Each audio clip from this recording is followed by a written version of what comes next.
Mi nombre es Ramón Torres. Tengo 69 años. Y el día que mi hija Claudia me dijo que mi pensión le pertenecía a ella, porque yo ya era muy viejo para administrar mi propio dinero, decidí cerrar todas mis cuentas bancarias y desaparecer en silencio. Lo que Claudia no sabía es que durante 40 años de trabajo como contador, había aprendido a manejar dinero mejor que ella jamás podría hacerlo. Y cuando descubrió que ya no tenía acceso a mi plata, ya era demasiado tarde para pedirme perdón. Imagínate esta situación. Después de trabajar toda mi vida, después de criarla sola cuando su madre murió de cáncer, después de pagarle los estudios universitarios para que fuera abogada, mi propia hija llega a mi casa y me dice que ya arregló con el banco para que ella maneje mis cuentas, que es por mi propio bien, que los viejos de mi edad no saben usar la tecnología, que es fácil que me estafen. Ramón, me dice con esa sonrisa condescendiente que había perfeccionado, ya no estás para manejar estas cosas. Yo voy a cuidar tu plata mejor que vos. Vas a seguir teniendo lo que necesites, pero es más seguro que sea yo quien controle los gastos. Control los gastos. Mi hija quería controlar cómo yo gastaba mi propia pensión que había ganado trabajando 40 años en la misma empresa. Pero lo que Claudia no sabía es que yo había estado observando sus movimientos durante meses. Había estado viendo cómo me miraba cuando llegaba el cobro de la jubilación. Había estado notando sus comentarios sobre mis gastos, sus sugerencias sobre cómo debería vivir. Y había estado preparando una sorpresa que ella nunca vio venir. Porque resulta que este viejo contador no es tan tonto como ella creía.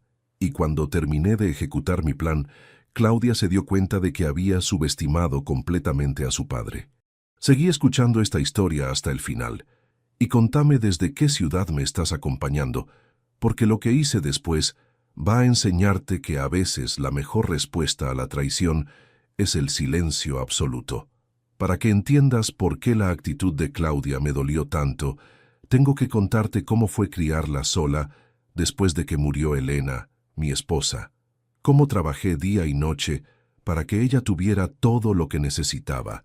Cómo renuncié a muchas cosas personales para asegurarme de que nunca le faltara nada.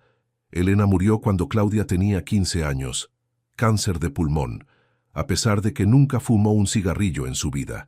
Los últimos meses fueron terribles. Entre los tratamientos, los remedios caros, las clínicas privadas, gastamos todos nuestros ahorros. Pero yo habría gastado hasta el último peso con tal de salvarla. Cuando Elena murió, me quedé solo con una adolescente rebelde que estaba furiosa con el mundo entero. Claudia culpaba a los médicos, me culpaba a mí, culpaba a Dios. Durante meses se encerró en su cuarto. No hablaba con nadie. Sus notas en el colegio eran un desastre. Yo también estaba destrozado, pero tenía que ser fuerte por ella. Tenía que ser padre y madre al mismo tiempo. Aprendí a cocinar, a planchar, a hacer trenzas. Aprendí a hablar de temas que Elena siempre había manejado. Novios, amigas, problemas femeninos. Los primeros años fueron muy duros. Claudia era inteligente pero complicada. Quería estudiar Derecho en la universidad más cara de la ciudad. Cuando le expliqué que no teníamos dinero para eso, me armó una escena terrible. «Mamá habría encontrado la manera», me gritó. «Mamá no me habría negado mi futuro por plata». Esas palabras me dolieron más que cualquier cosa que me hubieran dicho en la vida. Pero también me motivaron. Esa noche decidí que Claudia iba a estudiar Derecho donde ella quisiera, sin importar lo que me costara. Conseguí un segundo trabajo haciendo contabilidad para pequeños comercios los fines de semana. Vendí el auto de Elena que había estado guardando por sentimentalismo. Hipotequé la casa. Hice todo lo que fuera necesario para juntar la plata de la universidad. Durante los 5 años que duró su carrera, yo viví como un ermitaño. No salía, no gastaba en nada que no fuera absolutamente necesario. Mi vida social se redujo a cero. Todas mis energías estaban puestas en trabajar para mantener a Claudia estudiando. Ella vivía en una pensión cerca de la universidad. Yo le mandaba plata para el alquiler, para la comida, para los libros, para todo. Cuando venía a casa los fines de semana, siempre traía cuentas nuevas. Que necesitaba una computadora mejor, que tenía que comprar códigos actualizados, que sus compañeros se iban de viaje de estudios. Yo nunca le dije que no. Trabajaba más horas. Conseguía trabajos extras, pedía prestado cuando era necesario. Todo para que Claudia pudiera concentrarse en estudiar sin preocuparse por el dinero. Cuando se recibió de abogada, hice una fiesta en casa. Invité a toda la familia, a los vecinos, a mis compañeros de trabajo. Estaba tan orgulloso de ella. «Miren a mi hija la doctora», les decía a todos. Se recibió con las mejores notas de su promoción. Elena habría estado tan orgullosa. Habría llorado de felicidad viendo a nuestra hija convertida en profesional. Esa noche, mientras guardaba las fotos de la fiesta, le hablé a Elena como si estuviera ahí. «Lo logramos, amor. Nuestra nena es abogada». Después de recibirse, Claudia consiguió trabajo en un estudio jurídico importante. Empezó a ganar bien. Se mudó a un departamento más grande, se compró un auto nuevo. Por primera vez en años, yo pude relajarme un poco. Ya no tenía que mantenerla, ya no tenía que preocuparme por sus gastos. Pensé que íbamos a poder disfrutar juntos de lo que habíamos logrado, que ella me iba a acompañar en mis últimos años, como yo la había acompañado en su juventud, pero las cosas no salieron como yo esperaba. Claudia empezó a cambiar cuando comenzó a ganar su propio dinero. Se volvió más independiente, más ambiciosa, más crítica conmigo. Ya no me veía como el padre que había sacrificado todo por ella, sino como un viejo que no entendía el mundo moderno. Sus visitas se hicieron menos frecuentes. Antes venía todos los domingos a almorzar. Después empezó a venir cada 15 días, después una vez por mes. Siempre tenía excusas: trabajo, compromisos sociales, viajes de fin de semana. Cuando cumplí 65 años y me jubilé, esperé que las cosas mejoraran, que al tener más tiempo libre, Claudia y yo pudiéramos recuperar la relación que habíamos tenido cuando era más chica. Pero fue lo contrario. Claudia empezó a criticar cómo vivía, que mi casa era muy grande para mí solo, que gastaba mucha plata en servicios, que no sabía administrarme. También empezó a hacer comentarios sobre mi edad, sobre las cosas que ya no podía hacer, sobre lo importante que era que tuviera ayuda para tomar decisiones importantes. Un día me trajo unos folletos de residencias para adultos mayores. «Papá», me dijo, «miré estos lugares. Están muy lindos, tenés actividades, gente de tu edad, cuidados médicos. Capaz te conviene evaluar la posibilidad. Residencias». Mi propia hija quería mandarme a un geriátrico. Le dije que estaba perfecto en mi casa, que no necesitaba cuidados especiales, que me gustaba mi independencia. Pero Claudia insistía. «Papá, ya no sos joven. ¿Qué pasa si te cae algo y no hay nadie para ayudarte?» Entonces empezaron los accidentes que Claudia magnificaba. Un día me tropecé con una baldosa floja en la vereda y me lastimé la rodilla. Claudia lo convirtió en una evidencia de que ya no tenía equilibrio. Otra vez se me quemó la comida porque me distraje viendo televisión. Para Claudia era una señal de que tenía problemas de memoria. Cada pequeño error, cada tropezón, cada olvido menor se convertía en una prueba de que yo necesitaba supervisión. Y siempre terminaba con la misma conclusión. Era hora de que alguien más joven y capaz se hiciera cargo de mis asuntos. El año pasado, Claudia empezó a ser más directa con sus intenciones. Me preguntaba cuánto cobraba de jubilación, cuánto gastaba por mes, qué planes tenía para el futuro. También empezó a criticar mis gastos. «Papá», me decía, «¿para qué necesitas televisión por cable tan cara? Con la básica tenés suficiente». «Oh, papá, ese supermercado donde compras es carísimo. Hay otros lugares más baratos». Claudia había empezado a auditar mi vida financiera sin que yo se lo pidiera. También empezó a acompañarme al banco para ayudarme con los trámites. Siempre tenía alguna excusa, que los empleados hablaban muy rápido para mí, que las máquinas eran complicadas, que era fácil que me confundiera. Durante esas visitas al banco, Claudia hablaba con los empleados como si yo no estuviera ahí. Les preguntaba sobre mis movimientos, sobre mis ahorros, sobre las opciones de inversión. Los empleados, que la conocían porque era abogada, le daban información que a mí nunca me habían ofrecido. Un día la escuché preguntándole al gerente sobre la posibilidad de que un familiar manejara la cuenta de una persona mayor. «Por supuesto», le respondió el gerente, «es muy común. Solo necesitamos un poder firmado por el titular. y una evaluación médica que certifique la necesidad. Una evaluación médica. Claudia estaba averiguando cómo quitarme el control de mi propio dinero de manera legal. Esa noche, cuando llegué a casa, empecé a pensar en todo lo que había pasado en los últimos meses. Los comentarios sobre mi edad, las sugerencias sobre el geriátrico, las visitas al banco, las preguntas sobre mis gastos. Todo formaba parte de un plan que Claudia había estado ejecutando silenciosamente. Mi propia hija estaba preparándose para declararme incapaz de manejar mi propio dinero. Al día siguiente, decidí hacer algunas averiguaciones por mi cuenta. Llamé a un abogado que conocía desde hace años, el doctor Miranda, y le conté lo que estaba pasando. Ramón, me dijo, lo que me describís es muy común.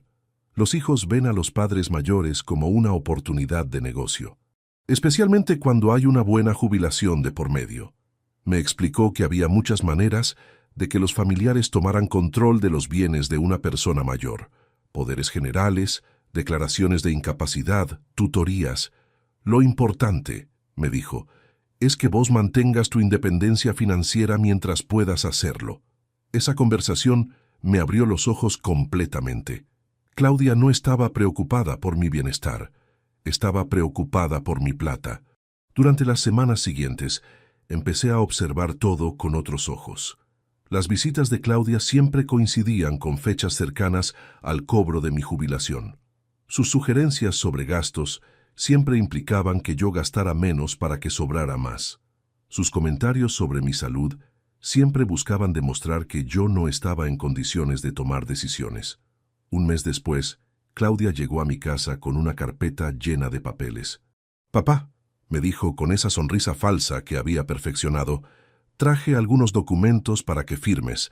Son para simplificar el manejo de tus cuentas». Revisé los papeles. Era un poder general que le daba a Claudia control absoluto sobre todas mis finanzas.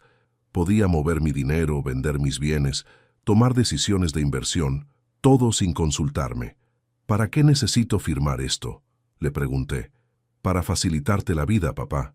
Así yo me encargo de pagar las cuentas, de manejar las inversiones, de todo. Vos te preocupás solo por disfrutar tu jubilación. Disfrutar mi jubilación sin acceso a mi propio dinero. ¿Cómo iba a disfrutar algo si tenía que pedirle permiso a mi hija para cada gasto?». Le dije que necesitaba tiempo para pensarlo. Claudia se puso nerviosa. «Papá, no hay nada que pensar. Es por tu bien. Los viejos de tu edad son muy vulnerables a las estafas. Viejos de mi edad». Mi propia hija hablando de mí como si fuera un incapaz mental. Además, agregó, «Ya hablé con el banco. Están esperando estos papeles para hacer el cambio». Ya había hablado con el banco. Claudia había dado por hecho que yo iba a firmar sin protestar. Esa noche tomé la decisión más importante de mis últimos años. No iba a firmar ningún papel. No iba a entregarle el control de mi vida a una hija que me veía como un ATM con patas.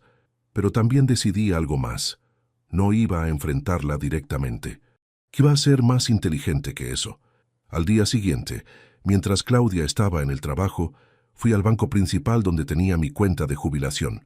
Hablé con el gerente, le expliqué la situación y cerré la cuenta. Transferí todo el dinero a un banco diferente, en otra sucursal, donde abrí una cuenta nueva con condiciones muy específicas. Después fui al banco donde tenía mis ahorros de toda la vida. Hice lo mismo.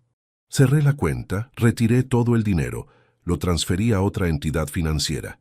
En una semana, Claudia pasó de tener acceso a todas mis cuentas a no poder acceder a ninguna. Pero no le dije nada. Seguí actuando como si nada hubiera pasado. La semana siguiente, Claudia vino con los papeles otra vez. «Papá», me dijo, «ya pasó suficiente tiempo, tenés que firmar estos documentos». «Está bien, hija», le dije. «Los firmo». Claudia se sorprendió por lo fácil que había sido. Firmé todos los papeles sin protestar, sin hacer preguntas, como el viejo obediente que ella esperaba que fuera. Al día siguiente, Claudia fue al banco con los poderes firmados, y ahí se llevó la sorpresa de su vida. «Señorita Torres», le dijeron en el banco, «estas cuentas fueron cerradas la semana pasada. No tenemos fondos del señor Ramón Torres en esta institución». Claudia no podía creerlo. Me llamó gritando por teléfono. «Papá, ¿Qué hiciste con la plata? ¿Dónde está tu jubilación? ¿Qué plata, hija?, le pregunté con voz inocente. La plata de las cuentas. Fui al banco y me dijeron que cerraste todo. Ah, sí, le dije tranquilamente. Decidí cambiar de banco. Me ofrecieron mejores condiciones en otro lado. ¿En qué banco? ¿Dónde está la plata? ¿Por qué querés saber, Claudia? Vos dijiste que yo era muy viejo para manejar dinero. Si soy muy viejo para manejarlo, también soy muy viejo para explicar dónde está. Claudia se quedó sin palabras. Por primera vez en meses, no tenía argumentos preparados. Papá, me dijo finalmente, necesito saber dónde tenés las cuentas para poder ayudarte. No necesito tu ayuda, hija. Me las arreglo perfectamente solo. Esa fue la primera vez que Claudia entendió que había subestimado completamente a su padre. Durante los días siguientes, Claudia vino a casa todos los días. Ya no venía con la sonrisa condescendiente de antes. Venía desesperada, tratando de descubrir dónde había puesto mi dinero. Me siguió al supermercado para ver con qué tarjeta pagaba. Revisó mi correspondencia, buscando extractos bancarios. Llamó a todos los bancos de la ciudad preguntando si tenían un cliente llamado Ramón Torres, pero yo había sido más inteligente que eso. Había abierto las cuentas nuevas en una ciudad vecina, a 50 kilómetros de distancia. Había cambiado mi dirección de correspondencia a un apartado postal que Claudia no conocía. Había tomado todas las precauciones necesarias para mantener mi dinero fuera de su alcance. Después de 2 semanas de búsqueda infructuosa, Claudia cambió de estrategia. Ya no trataba de controlar mi dinero. Ahora trataba de controlarme a mí. Papá, me dijo, estoy preocupada por vos. Estas decisiones erráticas que estás tomando no son normales. Capaz necesitas que un médico te evalúe. Una evaluación médica. Claudia había vuelto a su plan original. Declararme incapaz. ¿Qué decisiones erráticas?, le pregunté. Cerrar las cuentas sin consultarme, esconder tu dinero, negarte a decirme dónde está. Eso no es normal en una persona de tu edad. Mi edad otra vez. Para Claudia, cualquier decisión que yo tomara y que no le conveniera a ella era evidencia de demencia senil. Claudia, le dije, vos querías que firmara un poder para que manejaras mi plata. Yo firmé el poder. ¿No era eso lo que querías? Sí, pero también necesito saber dónde está el dinero. ¿Por qué? Si yo soy incapaz de manejar dinero, ¿para qué necesitas que te explique dónde está? Claudia se había quedado sin argumentos lógicos. Sus propias mentiras la habían atrapado en una contradicción. Durante las semanas siguientes, Claudia empezó a mostrar su verdadera cara. Ya no fingía preocupación por mi bienestar. Ahora abiertamente me exigía que le dijera dónde estaba mi dinero. Papá, me gritó un día, esa plata también es mía. Yo me sacrifiqué cuidándote todos estos años. Tengo derecho a saber dónde está. Ahí estaba la verdad. Claudia creía que mi jubilación le pertenecía a ella por el simple hecho de ser mi hija. ¿Te sacrificaste cuidándome?, le pregunté. ¿Cuándo fue eso, Claudia? Porque yo recuerdo que fui yo quien te cuidó a vos durante 15 años después de que murió tu madre. Eso es diferente. Vos eras mi padre. Era tu obligación. Mi obligación cuidarla a ella, pero no su obligación cuidarme a mí. Para Claudia, las obligaciones familiares eran unidireccionales. Y ahora, siguió diciendo, yo tengo que cuidarte a vos. Es mi turno. ¿Cuidarme tomando control de mi dinero? ¿Cuidarme mandándome a un geriátrico? ¿Cuidarme declarándome incapaz? Claudia se dio cuenta de que había revelado demasiado. Trató de cambiar el tono, de volver a la manipulación emocional. Papá, yo solo quiero lo mejor para vos. Sos mi único padre, no quiero que te pase nada malo. Pero ya era demasiado tarde. Yo había visto su verdadera cara. Había escuchado sus verdaderas intenciones. Esa noche tomé la segunda decisión más importante de mis últimos años. No solo iba a proteger mi dinero de Claudia, iba a protegerme a mí mismo. Al día siguiente, mientras Claudia estaba en el trabajo, hice las valijas. Saqué todo el dinero en efectivo que tenía en casa. Cerré la casa, desconecté todos los servicios y me fui. No le dije a nadie a dónde iba. No dejé ninguna nota explicativa. Simplemente desaparecí. Me fui a vivir a una ciudad costera a 300 kilómetros de distancia, un lugar donde había vacacionado con Elena hace muchos años. Alquilé un departamento pequeño frente al mar, con una vista hermosa y un precio razonable. Por primera vez en años, me sentí libre. No tenía que justificar mis gastos ante nadie. No tenía que escuchar comentarios sobre mi edad. No tenía que defenderme de acusaciones de incapacidad. Podía despertarme cuando quería, comer lo que se me antojaba, gastar mi dinero como me pareciera correcto. Estuve 3 meses sin contacto con Claudia. 3 meses de paz absoluta. Claudia tardó 2 semanas en darse cuenta de que yo había desaparecido. Cuando finalmente fue a mi casa y la encontró vacía, entró en pánico. Llamó a la policía, a los hospitales, a todos mis conocidos. Puso avisos en los diarios, contrató un detective privado. Durante un mes me buscó desesperadamente. No porque me extrañara, sino porque necesitaba encontrar mi dinero. El detective que había contratado finalmente me localizó. Un día tocó a mi puerta y me dijo que una señorita Torres lo había contratado para encontrarme. Dígale, le respondí, que soy mayor de edad, que estoy en perfecto uso de mis facultades mentales y que no quiero tener contacto con ella. El detective me preguntó si podía decirle al menos que estaba bien. «Puede decirle que estoy mejor que nunca», le respondí. Cuando Claudia recibió el mensaje del detective, me llamó por teléfono. Fue la conversación más dolorosa de mi vida. «Papá, ¿cómo pudiste desaparecer así? Estuve desesperada. Pensé que te había pasado algo terrible. ¿Estabas desesperada por mí o por mi dinero?», le pregunté. Silencio. «Papá, volvé a casa. Podemos arreglar todo». «¿Arreglar qué, Claudia? ¿Vas a devolver los papeles que me hiciste firmar? ¿Vas a dejar de tratarme como si fuera un incapaz mental? ¿Vas a pedirme perdón por tratar de robarme mi dinero? Yo no traté de robarte nada. Solo quería ayudarte». «Mentira. Querías controlar mi dinero. Querías que yo viviera con lo que vos consideraras suficiente mientras vos manejaras el resto». Claudia empezó a llorar, pero no eran lágrimas de arrepentimiento. Eran lágrimas de frustración por no conseguir lo que quería. «Papá, por favor, soy tu hija, somos familia. Somos familia cuando a vos te conviene, cuando necesitas algo de mí, pero cuando quiero vivir mi vida como me parece, entonces soy un viejo que necesita supervisión». Le colgué el teléfono. Durante los meses siguientes, Claudia me llamó todas las semanas, al principio con súplicas, después con amenazas, finalmente con chantaje emocional. Me dijo que había consultado con otros abogados sobre la posibilidad de declararme desaparecido. Me dijo que mi comportamiento era evidencia de demencia. Me dijo que si no volvía, iba a iniciar un juicio para determinar mi capacidad mental. «Inicia todos los juicios que quieras», le respondí. «Voy a contratar al mejor abogado que pueda pagar con mi dinero para defenderme». Mi dinero. Esas 2 palabras la volvían loca de rabia. Hace 6 meses que vivo en esta ciudad costera. He hecho nuevos amigos en el club de jubilados local. Tengo una rutina agradable. Camino por la playa todas las mañanas, leo en el parque por las tardes, juego al ajedrez los miércoles y domingos. También conocí a una señora viuda que se llama Rosa. Tiene 70 años, 3 hijos que la visitan todas las semanas y una sonrisa que me recuerda a Elena. No le he contado todavía la historia completa de por qué vine acá, pero ella sabe que estoy huyendo de algo. «Ramón», me dijo la semana pasada, «vos tenés cara de hombre que tomó una decisión difícil pero correcta». Y tiene razón. Fue una decisión difícil abandonar mi casa, mi ciudad, mi vida anterior.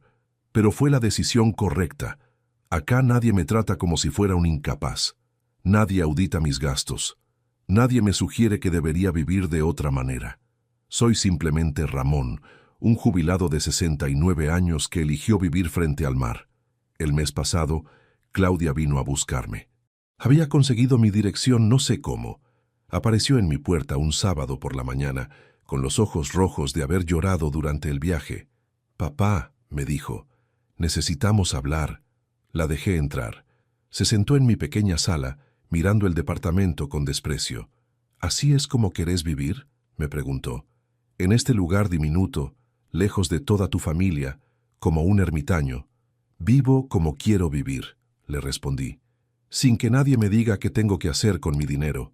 «Papá, yo nunca quise robarte nada, solo quería ayudarte». ayudarme sacándome el control de mi dinero, ayudarme mandándome a un geriátrico, ayudarme declarándome incapaz. Claudia se quedó callada durante un rato largo. Finalmente habló. Está bien, me equivoqué. Reconozco que me equivoqué, pero volvé a casa. Podemos empezar de nuevo. ¿Cómo puedo confiar en vos, Claudia? Durante meses me mentiste, me manipulaste, trataste de quitarme lo único que me daba independencia. Porque tengo miedo, me dijo finalmente. Tengo miedo de que te pase algo y de quedarme sin vos. ¿Miedo de perderme a mí o miedo de perder mi herencia? No supo qué responder. Claudia, le dije, yo te quiero. Sos mi hija, y siempre vas a ser mi hija. Pero no puedo vivir con alguien que me ve como una carga, como un problema, como una ATM que hay que controlar. Yo no te veo así. Sí me ves así. Y lo peor es que no te das cuenta. Para vos, ser mi hija te da derechos sobre mi vida que yo nunca te otorgué. Claudia se fue esa tarde sin conseguir lo que había venido a buscar. No volví a saber de ella durante 2 meses. La semana pasada recibí una carta. Era de Claudia, pero diferente a todas las anteriores. No me suplicaba que volviera, no me amenazaba con juicios, solo me contaba sobre su vida, sobre su trabajo, sobre cosas que habían pasado en la ciudad. Al final decía, «Papá, no entiendo completamente por qué te fuiste, pero estoy empezando a entender que debe haber sido muy importante para vos. Te extraño. No tu dinero, no tu casa, no lo que podés darme. Te extraño a vos». Fue la primera vez en años que Claudia me escribía algo que sonaba sincero. No le he respondido todavía. No sé si voy a responderle. Estoy disfrutando demasiado mi libertad como para arriesgarla otra vez. Pero también es cierto que a veces la extraño. Extraño a la nena que crié después de que murió Elena. Extraño a la estudiante universitaria que me abrazaba cuando le mandaba dinero para los libros. Extraño a la hija que una vez me dijo que era el mejor papá del mundo. No extraño a la mujer que trató de controlar mi dinero. No extraño a la abogada que me veía como un cliente problemático.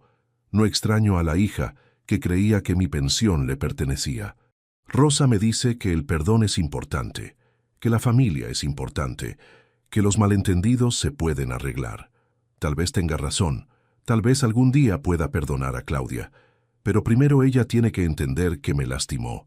Tiene que entender que no puede tratar a su padre como si fuera su propiedad. Tiene que entender que el amor familiar no incluye el derecho a controlar la vida del otro. Y sobre todo, tiene que entender que los padres no son fuentes automáticas de dinero para los hijos adultos. Mientras tanto, yo sigo viviendo mi vida como quiero vivirla, con mi dinero, en mi lugar elegido, bajo mis propias reglas. ¿Me arrepiento de haberme ido? No. Por primera vez en años, soy dueño de mi propia vida. Nadie me dice cómo gastar mi dinero, dónde vivir, qué decisiones tomar. He recuperado mi dignidad, pero también he aprendido cosas sobre mí mismo que no sabía. He aprendido que puedo vivir solo sin problema.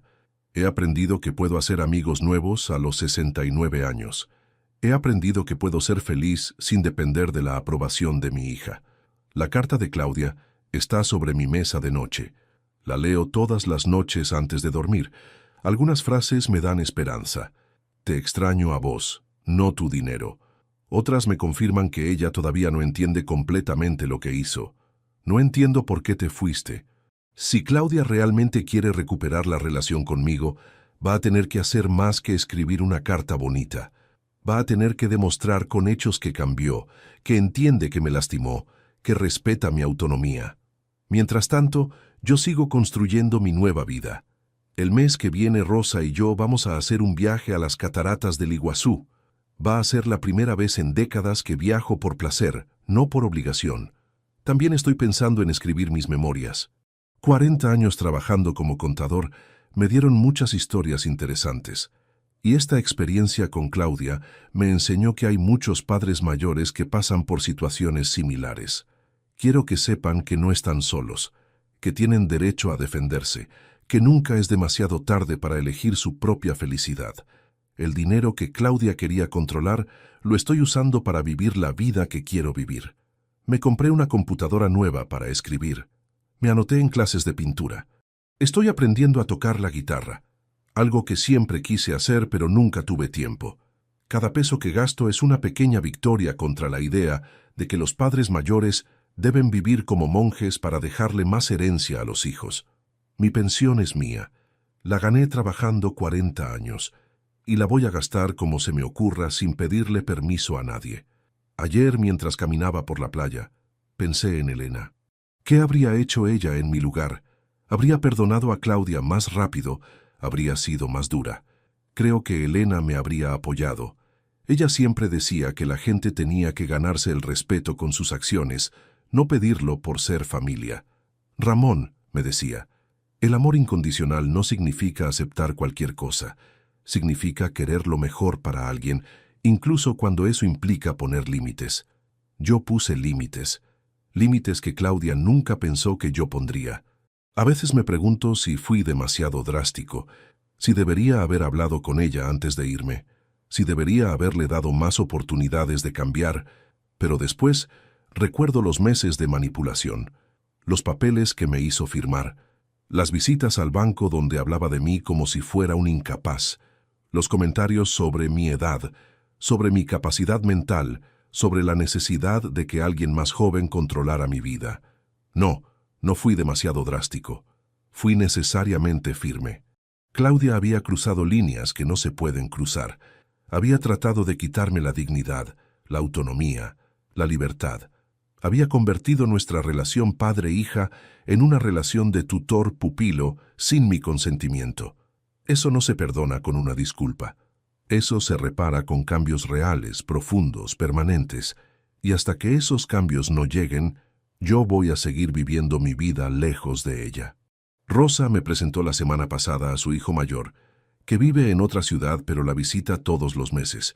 Es abogado, como Claudia, pero trata a su madre de una manera completamente diferente. «Mamá», le decía, «¿estás cómoda con tus ahorros?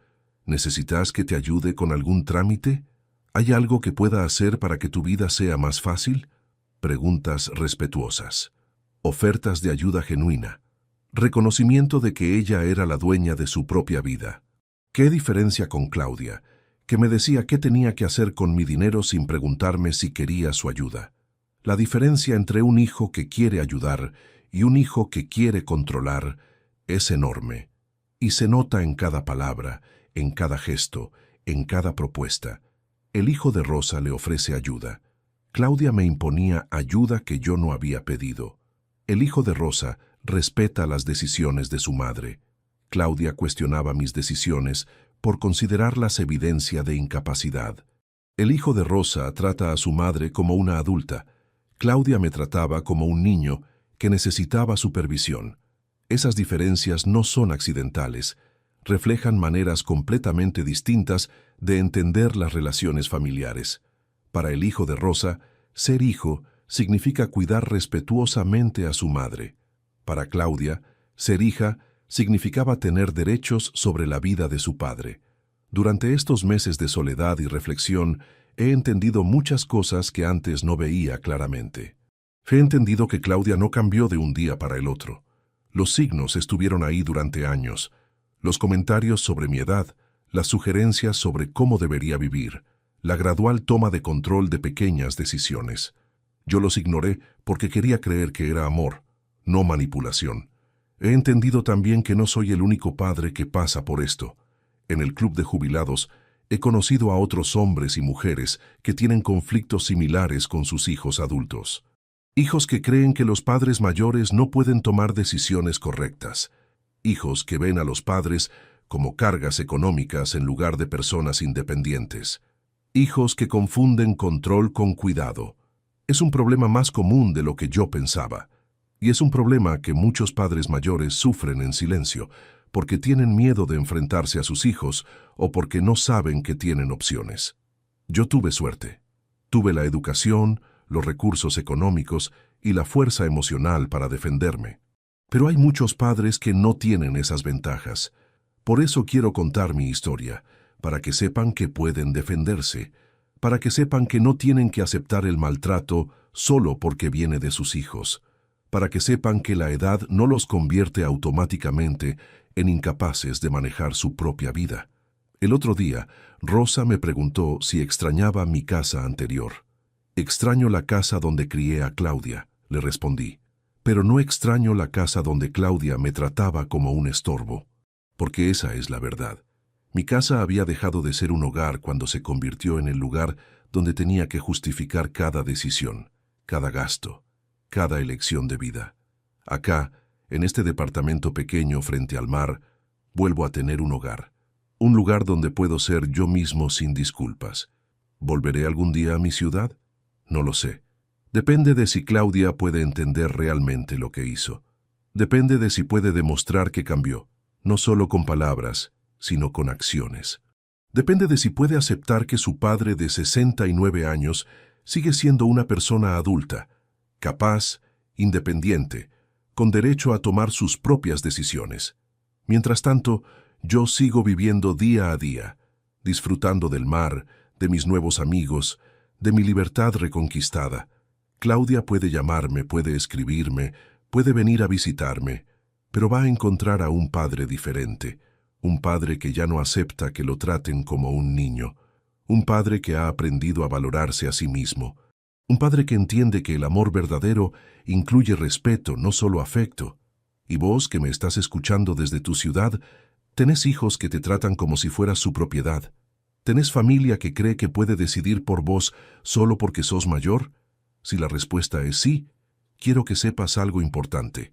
Tenés derecho a decir que no. Tenés derecho a defender tu autonomía. Tenés derecho a irte si es necesario.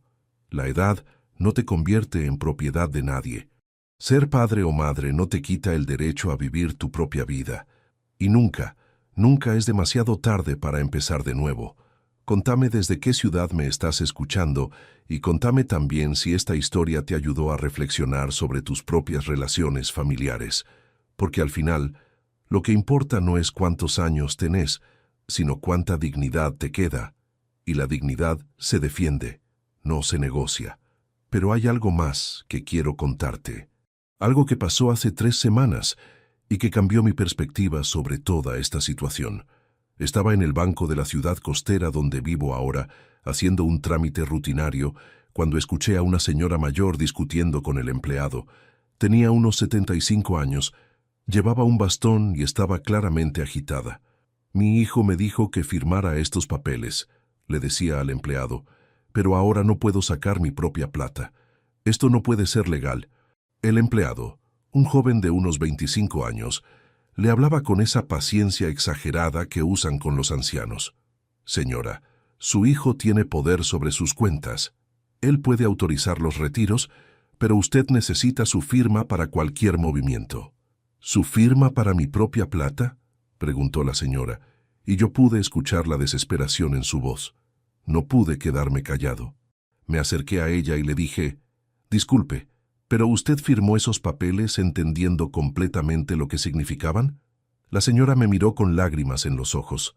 Mi hijo me dijo que era para protegerme de los estafadores, que era normal en personas de mi edad, pero ahora no puedo ni comprar medicamentos sin pedirle permiso.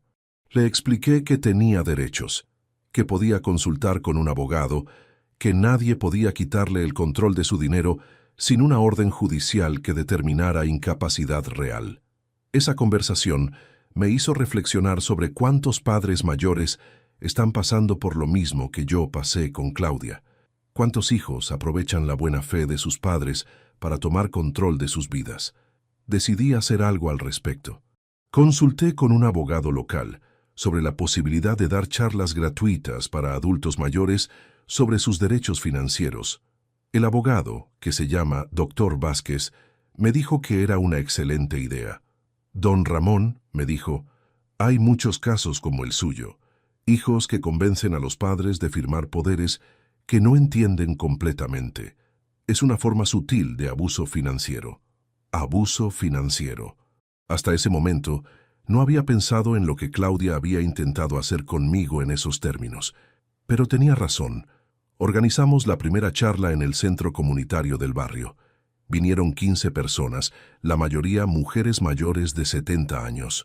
Sus historias eran sorprendentemente similares a la mía, hijos que controlaban sus pensiones por su bien, hijos que tomaban decisiones sobre sus vidas sin consultarles, hijos que los trataban como incapaces mentales por el simple hecho de ser mayores. Una señora llamada Mercedes me contó que su hija le había quitado las llaves del auto porque los viejos no deberían manejar. Otra señora, llamada Esperanza, me dijo que su hijo había vendido su casa sin consultarle porque era muy grande para ella sola.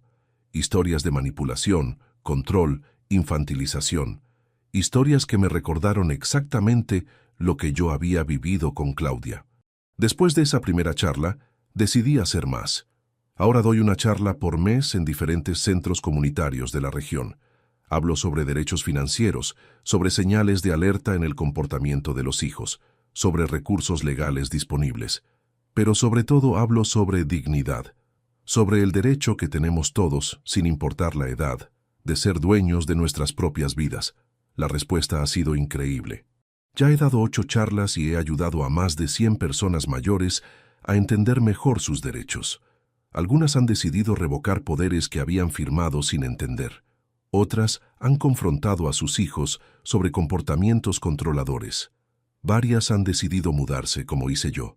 Esta nueva misión le ha dado un propósito completamente diferente a mi vida. Ya no soy solo Ramón, el contador jubilado que huyó de su hija. Ahora soy Ramón, el defensor de los derechos de los adultos mayores. Y lo más interesante es que esta actividad me ha ayudado a procesar mejor mi propia experiencia con Claudia. Al ayudar a otros, he entendido más claramente lo que me pasó a mí. He entendido que lo que Claudia hizo no fue un error de juicio. Fue un patrón sistemático de control que ella probablemente ni siquiera reconocía como abusivo. He entendido también que mi reacción de irme no fue exagerada.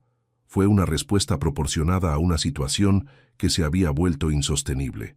Y he entendido que hay miles de padres mayores que están pasando por situaciones similares en silencio, porque no saben que tienen opciones. El mes pasado recibí una llamada que no esperaba. Era Claudia, pero esta vez sonaba diferente. «Papá», me dijo, «me enteré de las charlas que estás dando. Una amiga mía vio tu nombre en el diario local». Efectivamente, uno de los diarios de la región había hecho una nota sobre mi trabajo con adultos mayores. El titular decía, «Contador jubilado ayuda a adultos mayores a defender sus derechos financieros». «¿Leíste la nota?», le pregunté. «Sí», la leí. «Y también leí los testimonios de la gente que ayudaste». «Papá, ¿yo te hice sentir cómo se sintieron esas personas?».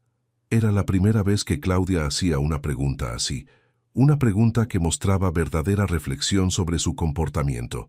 «¿Qué te parece a vos?», le respondí. Silencio largo. «Creo que sí», dijo finalmente. «Creo que te traté como si fueras incapaz de manejar tu propia vida. Creo que te quité el respeto que te merecías». Fueron las palabras más honestas que había escuchado de Claudia en años. «¿Y por qué crees que hiciste eso?», le pregunté. «Porque tenía miedo», me respondió. «Miedo de que te pasara algo, miedo de no poder cuidarte, miedo de quedarme sin voz. Pero también creo que me acostumbré a verte como mi responsabilidad en lugar de verte como mi padre, su responsabilidad». Esa frase describía perfectamente lo que había pasado. Claudia había empezado a verme como una obligación que tenía que manejar, no como una persona que tenía que respetar. «¿Y qué pensás hacer con esa comprensión?», le pregunté. «No sé», me dijo honestamente. «No sé cómo arreglar lo que hice. No sé si vos podés perdonarme, pero quiero intentarlo». Esa conversación me dio esperanza por primera vez en meses. No porque me diera garantías de que Claudia había cambiado completamente, sino porque por primera vez reconocía claramente lo que había hecho mal. 2 semanas después, Claudia vino a visitarme otra vez, pero esta vez vino diferente. No vino a pedirme que volviera, no vino a explicarme por qué yo estaba equivocado. Vino a escuchar. «Papá», me dijo, «quiero que me expliques exactamente cómo te sentiste cuando yo traté de tomar control de tus cuentas. Quiero entender el daño que te hice».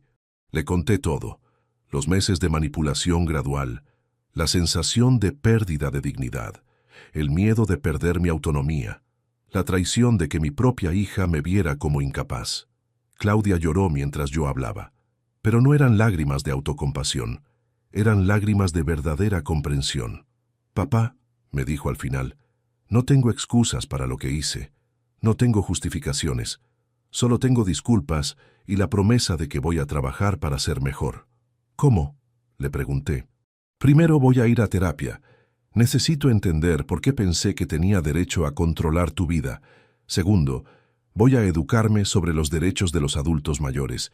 Quiero entender mejor lo que significa respetar la autonomía de alguien. ¿Y tercero?, le pregunté. Tercero, voy a respetar completamente tu decisión de vivir acá. No te voy a presionar para que vuelvas. No te voy a hacer sentir culpable por elegir tu propia felicidad. Fueron las palabras que necesitaba escuchar. No significa que todo esté arreglado entre nosotros. No significa que la confianza esté completamente restaurada. Pero significa que hay una base real para empezar a reconstruir nuestra relación. Claudia ha cumplido sus promesas hasta ahora. Empezó terapia, me manda artículos sobre derechos de adultos mayores que encuentra interesantes y no me ha presionado ni una vez para que cambie mi estilo de vida. Sus llamadas ahora son diferentes. En lugar de preguntarme cuándo voy a volver, me pregunta cómo estuvo mi semana. En lugar de criticar mis decisiones, me cuenta sobre las cosas que está aprendiendo en terapia. El cambio es gradual, pero es real. ¿Voy a volver a vivir cerca de Claudia algún día? No lo sé. Me gusta mi vida acá, me gusta mi independencia, me gusta el trabajo que estoy haciendo con otros adultos mayores, pero por primera vez en más de un año, puedo imaginar un futuro donde Claudia y yo tengamos una relación sana. Una relación basada en respeto mutuo, no en control. Una relación donde yo sea su padre, no su responsabilidad.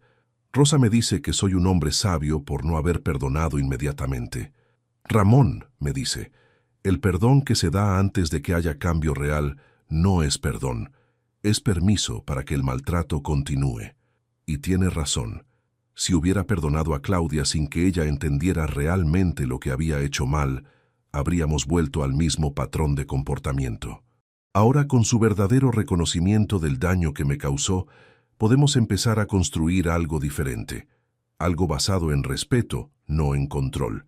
La historia que empezó con Claudia tratando de controlar mi pensión se está convirtiendo en algo más grande.